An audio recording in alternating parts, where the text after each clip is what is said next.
YouTube channel diamond of sports देख रहे सभी दर्शकों का मैं राजपाल बन्नू स्वागत करता हूं।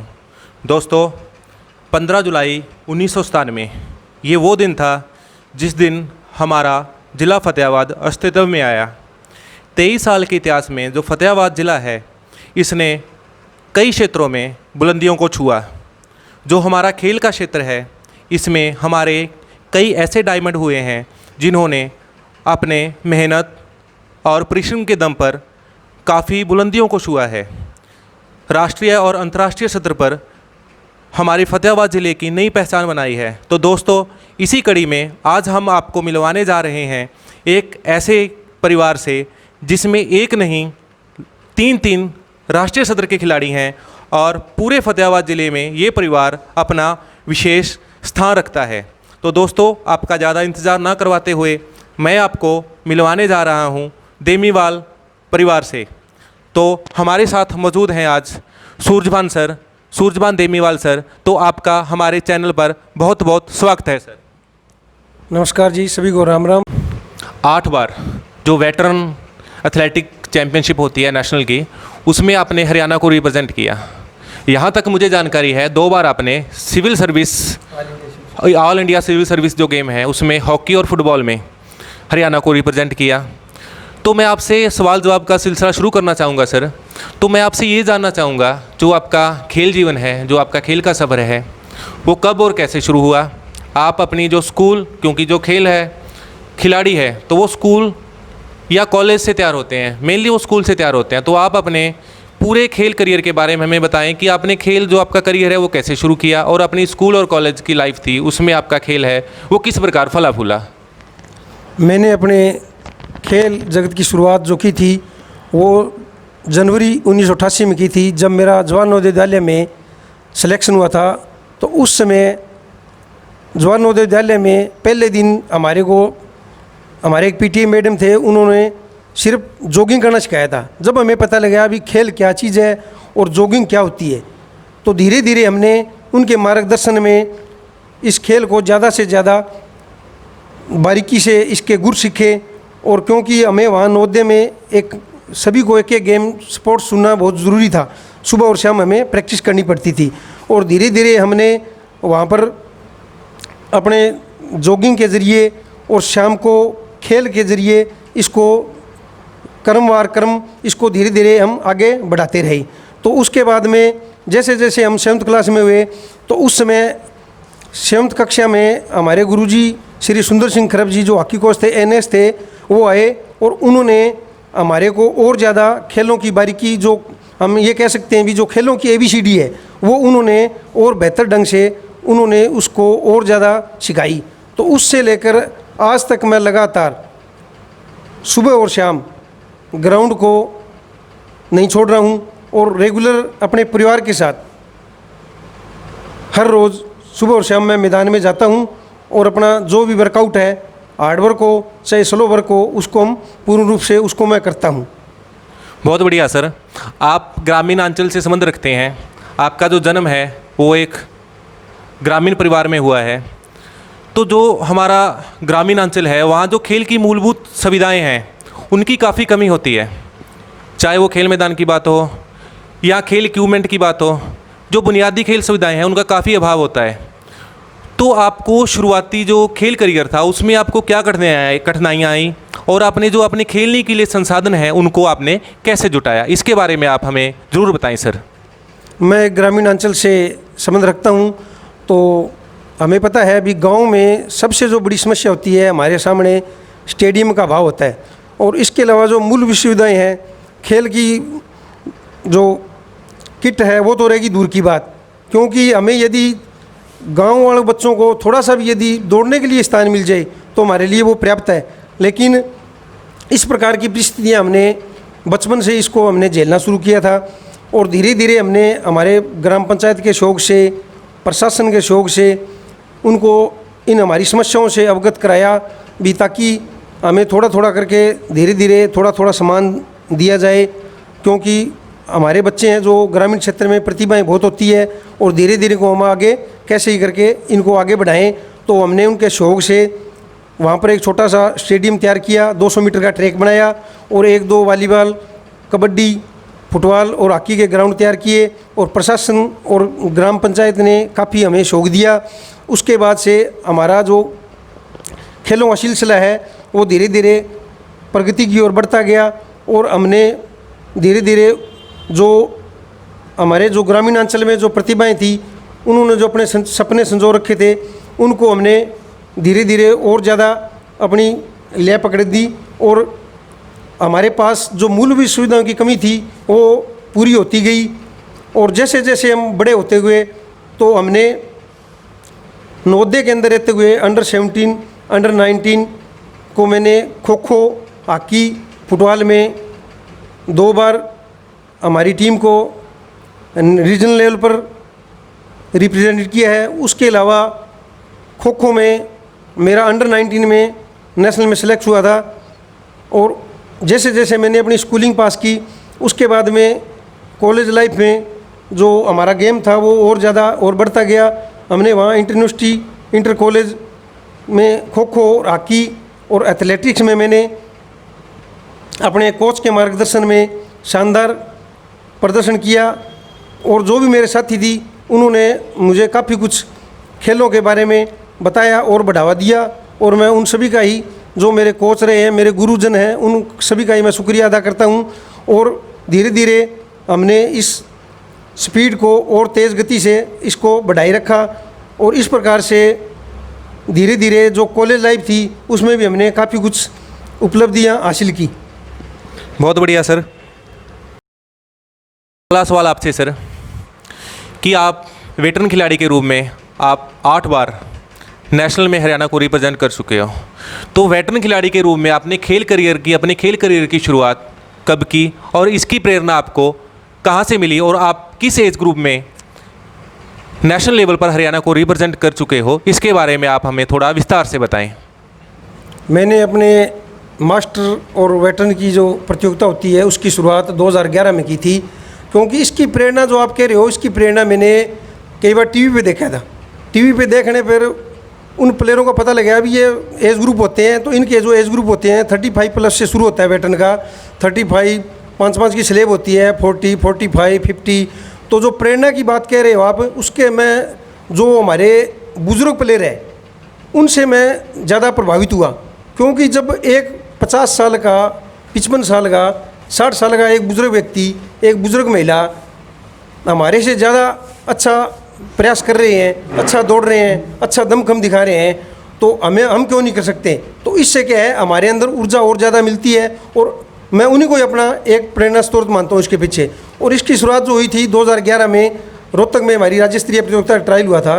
उस ट्रायल में मैंने 100, 200 मीटर और लॉन्ग जंप में प्रथम स्थान प्राप्त किया।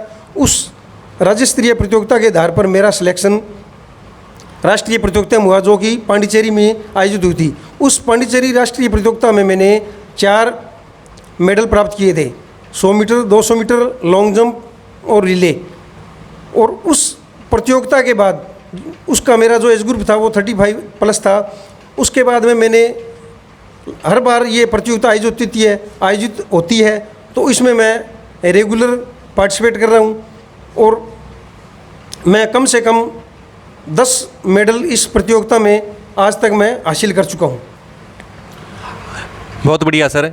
इसके अलावा आपने सिविल सर्विस की जो गेम होती हैं उसमें भी 2 बार हरियाणा को रिप्रेजेंट किया है, तो उसके बारे में भी थोड़ा सा आप हमें बताएं कि आप, जैसे आप बता रहे हो कि आप मास्टर एथलीट के तौर पे और सिविल सर्विस गेम में भी आप हरियाणा को रिप्रेजेंट कर रहे हो, तो आपके अंदर इतना टैलेंट कहाँ से आया? आप एक मल्टी टैलेंटेड पर्सन हो, तो इसके बारे में बताइए। तो इसकी ट्रेनिंग जो खेल की थी एथलेटिक के अलावा, उसके बारे में जो सिविल सर्विस में आप गए, वहाँ पे आपने हरियाणा को रिप्रेजेंट किया, वहाँ पे आपको ट्रेनिंग किसने दी? आप चाहे हॉकी की बात करें, चाहे फुटबॉल की बात करें, इसके बारे में थोड़ा आप हमें विस्तार से बताएं। जैसा कि आपने प्रश्न किया कि भी जो ये आप मल्टी टैलेंटेड हो, इसका मैं श्रेय सबसे ज़्यादा देता हूँ मेरे गुरुजी जो सुंदर सिंह खरब हॉकी कोच थे, जो उन्होंने मेरे को जो ग्राउंड की बारीकियाँ और जो बेसिक गुर थे, जो हम कह सकते हैं भी गेम की जो ABCD थी, वो उन्होंने मेरे को सिखाई। आज जो भी मैंने उपलब्धि अपने DP के पद पर रहते हुए और जो खेल क्षेत्र में जितनी भी उपलब्धियां प्राप्त की है, उनका श्रेय मैं सबसे पहले अपने माता पिता और उसके बाद में जो मेरे गुरुजी है सुंदर सिंह खरब जी, उनको मैं ये देना चाहता हूँ कि उन्हीं की देन आज मैंने जो भी कुछ हासिल किया अपनी ज़िंदगी में वो सारा उनको मैं समर्पित करता हूँ। और इसके अलावा जो सिविल सर्विस की बात कर रहे हो आप, तो इसमें मैंने सिविल सर्विस को 2-3 बार हरियाणा में रिप्रेजेंट किया है। इसके अलावा हॉकी, फुटबॉल और एथलेटिक्स में मैंने राष्ट्रीय स्तर पर ऑल इंडिया जो सिविल सर्विस गेम होते हैं, राज्य सरकार और केंद्र सरकार इनको करवाती है, तो उनमें मैंने हॉकी और फुटबॉल और एथलेटिक्स में हरियाणा को 3 बार रिप्रेजेंट किया है। बहुत बढ़िया सर। तो अब मैं आपसे जानना चाहूँगा सर कि आप शिक्षा विभाग में एज ए डीपी लंबे समय से अपनी सेवाएं दे रहे हैं, तो जो आपकी शिक्षा विभाग में जो पहली ज्वाइनिंग थी वो आपने कहाँ की, और शुरुआती दौर में आपको किन किन कठिनाइयों का सामना करना पड़ा, और आपके द्वारा तैयार किए गए खिलाड़ियों की अब तक क्या अचीवमेंट रही हैं, इसके बारे में थोड़ा आप हमें बताएं। मैंने अपना डीपी के पद पर जो कार्यभार संभाला था वो सबसे पहले राजकीय वरिष्ठ माध्यमिक विद्यालय रत्ताखेड़ा रतिया ब्लॉक में इसकी शुरुआत की थी। 2010 में मेरी ज्वाइनिंग हुई थी। तो उस समय रत्ताखेड़ा में जो मुझे सबसे बड़ी समस्या आई महिला के क्षेत्र में, खासकर जो हमारी लड़कियां थी, तो उनको तैयार करना बड़ा ही मुश्किल काम था हमारे लिए, क्योंकि माँ बाप बिल्कुल शौक नहीं कर रहे थे, कहते भी हम लड़कियों को बाहर नहीं भेजते। तो हमने धीरे धीरे स्टाफ के शौक से, ग्रामवासियों के शौक से, ग्राम पंचायत के शौक से उनको अपने विश्वास में लिया और लड़कियों को खेलों के लिए प्रेरित किया, उनको खेलना सिखाया, और धीरे धीरे उन लड़कियों को मैं सुबह और शाम रत्ताखेड़ा के स्कूल प्रांगण में उनको प्रैक्टिस करवाता था। और इस प्रकार से धीरे धीरे हमारी जो लड़कियों की टीम थी, 2-3 साल में हमने हैंडबॉल और वॉलीबॉल की लड़कियों की बढ़िया टीम तैयार कर ली। जैसे जैसे समय बीतता गया, मेरे स्टाफ के शौक से मैंने वहाँ पर धीरे धीरे चेस में भी अपनी लड़कियों की टीम तैयार की, और उन लड़कियों को भी मैंने चेस में भी राज्य स्तरीय प्रतियोगिता में खिलाया। आइए अब हम आपको मिलवाते हैं देमीवाल परिवार के दूसरे डायमंड से। मेरे साथ हैं सुरभि। सुरभि, जैसे मैं आपका नाम का पर्यायवाची शब्द खोज रहा था, आपके नेम का मीनिंग सोच रहा था। सुरभि का अर्थ होता है सुगंधित या खुशबू या मनोरम। तो आपकी जो सुगंध है वो चारों तरफ फैल रही है। हमारा फतेहाबाद जिला आपकी सुगंध से पूरी तरह नहाया हुआ है, पूरी आपकी सुगंध से सरोबार है। तो मैं आपका स्वागत करता हूँ। तो सुरभि, मैं आपसे ये जानना चाहूँगा कि आप 2 बार राष्ट्रीय स्तर पर चेस में, शतरंज में हरियाणा को रिप्रेजेंट कर चुके हैं। इसके अलावा आप कई चेस के रेटेड प्लेयर हैं, उसमें भी आप नेशनल लेवल पर बड़े बड़े ग्रैंड मास्टर होते हैं जो चेस में, उनके साथ आप मुकाबला कर चुके हैं, कईयों को आप हरा भी चुके हैं। तो सबसे पहले मैं आपसे जानना चाहूँगा कि आप हमें अपनी उम्र बताइए कि आपकी एज क्या है। मैं 13 वर्ष की हूँ और मैं जवाहर नवोदय विद्यालय में कक्षा 8वीं में पढ़ती हूँ। Very good Surabhi.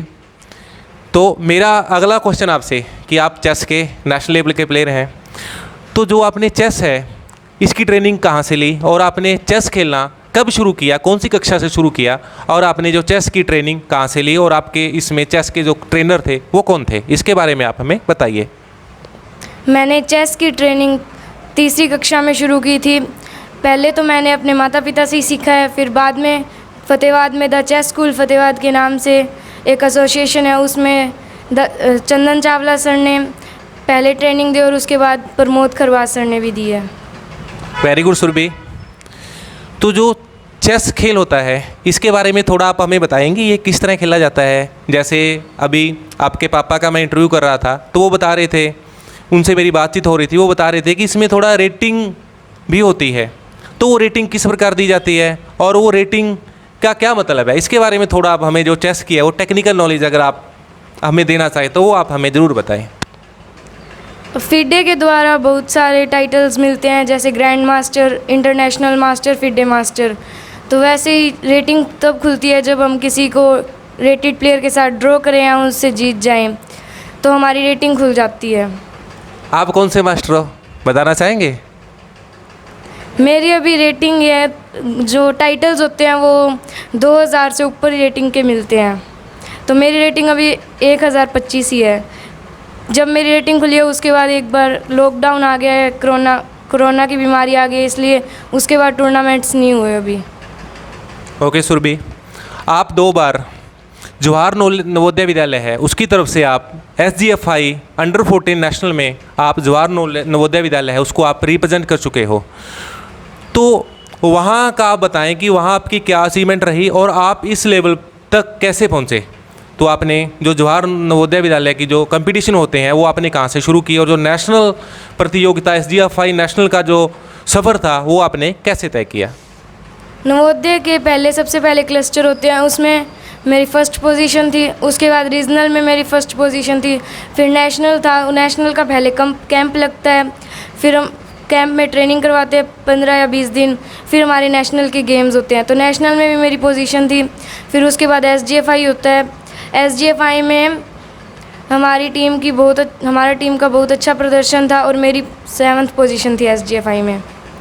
Very good Surabhi, आप इसके अलावा जो आपने अभी रेटी टूर्नामेंट का जिक्र किया था वो आप कहाँ कहाँ रेटी टूर्नामेंट है वो खेले और आपकी कोई उसमें क्या अचीवमेंट आपकी रेटी टूर्नामेंट होती हैं जो फिडे के द्वारा आयोजित होते हैं उसमें आपकी क्या पोजीशन रही हैं और वो आपने कहाँ कहाँ इन टूर्नामेंटों को आपने खेला है। रेटेड टूर्नामेंट में कोई भी खेल सकता है, बड़े हो चाहे बुज़ुर्ग हों और छोटे बच्चे भी खेल सकते हैं। तो मैंने तलवंडी साबो, पानीपत, सोनीपत, उदयपुर, अमृतसर ऐसी बहुत सी जगहों पे टूर्नामेंट खेली है। तो मेरी रेटिंग सोनीपत के टूर्नामेंट में खुली थी। सुरभि, अब आप हमें ये बताएं कि आपको आगे बढ़ाने में, आपको नेशनल लेवल के आप प्लेयर हो, आपको इस प्लेटफॉर्म तक पहुंचाने में किन किन लोगों का सपोर्ट रहा, आपके चाहे परिवार हो चाहे कोई अदर पर्सन हो, तो आप इसके बारे में हमें बताएं। सबसे ज़्यादा सपोर्ट तो मेरे माता पिता ने किया है और गुरुजनों ने भी किया है। तो माता पिता, मैं जहाँ भी जाती हूँ खेलने मेरे साथ जाते हैं अपना काम काज छोड़ के और मेरे को हमेशा प्रेरणा देते हैं भी और खेलो और अच्छे से खेलना है और पढ़ाई भी करनी है। वेरी गुड सुरभि, आप अपना रोल मॉडल किसे मानती हैं? चेस खेल से आप जुड़ी हैं तो आपका रोल मॉडल कौन है? आप किसके जैसा बनना चाहती हैं और आपका फ्यूचर एम क्या है? आप क्या अचीव करना चाहती हैं? किस लेवल तक आप खेलना चाहती हैं? सबसे पहले आप हमें ये बताएं। मैं विश्वनाथ आनंद, जो भारत के सबसे पहले ग्रैंड मास्टर थे, उनकी तरह बनना चाहती हूँ और भारत का नाम रोशन करना चाहती हूँ। इंटरनेशनल लेवल तक भी भारत किसी से कम नहीं है। वेरी गुड सुरभि, आपने चेस खेल को ही क्यों चुना? देखो, आप एक खिलाड़ी के तौर पे अपने खेल करियर की शुरुआत की थी। बहुत सारे खेल होते हैं, कई तरह के खेल हैं जो हमारे खिलाड़ी खेलते हैं, चाहे वो क्रिकेट हो, फुटबॉल हो, बैडमिंटन हो, बॉक्सिंग हो, इवन कुछ भी हो, एथलेटिक्स हो। तो आपने चेस को ही क्यों चुना? चेस में आपका इंटरेस्ट ही क्यों था? चेस में कंसंट्रेशन भी ज़्यादा बढ़ता है और इसमें दिमाग भी सबसे ज़्यादा लगता है। जो पढ़ाई में होशियार होता है वो इसे आराम से खेल सकता है और जो शतरंज में होशियार होता है वो पढ़ाई में भी होशियार होता है। इसमें कंसंट्रेशन भी बढ़ता है और इसके बहुत सारे बेनिफिट्स भी हैं। इससे हम क्विक थिंकिंग भी कर सकते हैं और इमेजिनेशन भी। अब मैं आपसे ये जानना चाहूँगा कि आपकी चेस के अलावा और किन किन खेलों में रुचि है और कोई ऐसा खेल जो आपने खेला हो चेस के अलावा? मेरी चेस के अलावा kick boxing, taekwondo, basketball, football, yoga, badminton, इन सभी खेलों में रुचि है। मैंने किक बॉक्सिंग भी खेला है। इसमें मैंने राजपाल सर से प्रेरणा मिली है खेलने की, सारा सहयोग उन्हीं का था। मैंने डिस्ट्रिक्ट लेवल में भी पोजीशन थी और स्टेट में भी पोजीशन थी। मैंने नेशनल भी खेला इसका। ओके सुरभि, अब मैं आपसे ये जानना चाहूँगा कि जैसे हमारे यहाँ अक्सर धारणा रही है कि माता पिता जो लड़कियाँ हैं उनको खेल के क्षेत्र में ज़्यादा प्रोत्साहन नहीं दे पाते। इसके पीछे कई रीज़न रहते हैं, कई तरह से हमारा जो समाज है उसका अलग अलग पॉइंट ऑफ व्यू रहता है। तो अब आप हमें ये बताएं कि आपका परिवार आपको किस तरह सपोर्ट करता है? क्या आपके माँ बाप ने आपको रोका कि बेटा खेल में भाग नहीं लेना, या आपको आपके माता पिता ने प्रोत्साहित किया? इसके बारे में आप हमें बताएं। मेरे को कभी खेल खेलने से नहीं रोका। मेरे माता पिता ने मेरे को प्रोत्साहित किया भी आगे बढ़ो और खेलो और अपने देश का नाम, राज्य का नाम रोशन करो और अच्छे से खेलते रहना है। आगे जाकर मेरे को पूरा सहयोग मिला है अपने माता पिता की तरफ से। आपका फ्यूचर एम क्या है सुरभि? वर्ल्ड चैंपियन बनने का? इसके बारे में आप हमें बताएं। मेरा फ्यूचर एम वर्ल्ड चैम्पियन बनने के साथ साथ किसी बड़े पद पर भी बनने का है, आईपीएस ऑफिसर, आईएएस ऑफिसर, ऐसे भी देश की रक्षा के लिए भी है। चेस के साथ साथ देश की रक्षा भी करना चाहती हूँ मैं। आपको बेस्ट विशेष सुरभि। तो अंत में आपसे ये पूछना चाहूँगा कि आप हमारी जो फतेहाबाद की लड़कियां हैं जो खेल से जुड़ी हुई हैं, उनको आप क्या संदेश देना चाहोगे? मेरा संदेश यही है कि पढ़ाई के साथ साथ हमें खेल भी खेलने चाहिए। खेल बहुत ज़रूरी है, इससे हम फिट रहते हैं फिज़िकल से भी और मेंटल से भी। तो अपने खेल को कभी भी बंद नहीं करना चाहिए, हमेशा खेलते रहना चाहिए और आगे बढ़ना चाहिए। ओके सुरभि, आपका बहुत बहुत धन्यवाद कि आपने इतनी अच्छी बातें हमें बताई। तो मैं भगवान से यही दुआ करूंगा कि आपका जो भी एम है कि आप एक दिन वर्ल्ड चैंपियन जरूर बने, विश्वनाथन आनंद की तरह आप हमारे देश का, हमारे राज्य का, हमारे ज़िले का नाम रोशन करें। मौजूद हैं इस कुसुम देमीवाल। आपका बहुत बहुत स्वागत है मैम हमारे YouTube channel diamond of sports पर। धन्यवाद सर। Thank you ma'am. तो मैं आपसे सवाल जवाब का सिलसिला है वो शुरू करूंगा मैम। तो आप एक कामकाजी महिला हैं, तो मैं अब आपसे ये जानना चाहूँगा कि आपका जो खेल करियर है, जो आपका खेल जीवन है, चाहे आप चेस खेले हो, चाहे आपने मास्टर जो एथलेटिक टूर्नामेंट है, वेटरन एथलेटिक टूर्नामेंट है, उसमें आपने हरियाणा को रिप्रेजेंट किया है हैमर थ्रो में, तो उसकी शुरुआत आपने कब और कैसे की और इसको शुरू करने की प्रेरणा आपको किसने दी? इसको शुरू करने की प्रेरणा मेरे हस्बैंड ने दी थी और मैंने 2016 में स्टार्ट किया था ये चेस की टूर्नामेंट खेलना या करना जो भी है। सर लकड़ी का बॉल उठा के ले आए थे, मैंने आते ये बोला था भाई इस डब्बे से बच्चे क्या खेलेंगे, कि बच्चे खेलेंगे, मैं इस डब्बे से बच्चे क्या खेलेंगे, लकड़ी का ये तो इसमें आती और घोड़ा है, ये क्या खेलेंगे इसमें चेस में। तो बोला पहले तेरे को ही सिखाऊंगा, आ जाओ। तो मेरे को 2 दिन लगातार हरा दिया सर ने, मुँह बता दी थी और 2 दिन लगातार हराते रहे। मेरे ये बात जची नहीं, भाई हराते हैं ये नहीं जचता। तो तीसरे दिन मेरे को काम घर का कुछ नहीं किया, मैंने उसी पे लगी रही, भाई मेरे को चेस में आज हराना है सर को, चाहे जो मर्जी हो हराना है। और तीसरे दिन आते ही स्कूल से आए तब बोला भाई चाय बना लो। मैंने कहा मैं चाय नहीं, पहले गेम लगाएंगे। तो उसमें मैंने हरा दिया तीसरे दिन सर को। तो उसी से मेरे को प्रेरणा मिली भाई हम किसी भी उम्र में भाई कोई भी चीज़ कर सकते हैं, इसमें कोई दिक्कत नहीं आनी चाहिए। इसके अलावा जो आपने जो चेस खेल है मैम, इसकी टेक्निकल नॉलेज, इसके अलावा भी आपने कहीं से प्रशिक्षण लिया इसका? द फतेहाबाद चेस स्कूल की ओर से मैंने चंदन चावला से सर से ली है ट्रेनिंग। इसमें दोस्तों ये था हमारे साथ देमीवाल परिवार। हमारी एक छोटी सी कोशिश, जो हमारा फतेहाबाद ज़िला है उसके जो खेल के डायमंड हैं, छुपी हुई प्रतिभाएं हैं, उनको आपसे रूबरू करवाने का। तो दोस्तों इस तरह की वीडियो देखने के लिए आप हमारा जो YouTube channel diamond of sports है उसको ज़्यादा से ज़्यादा सब्सक्राइब करें। हमारा वीडियो आपको कैसा लगा, इस वीडियो के अंत में कमेंट करके आप अपने व्यू हमें ज़रूर दें। हमारे चैनल को ज़्यादा से ज़्यादा सब्सक्राइब करें, शेयर करें, लाइक करें और हमारे आने वाली नई वीडियो की नोटिफिकेशन पाने के लिए जो बेल आइकन है उसको प्रेस करना ना भूलें।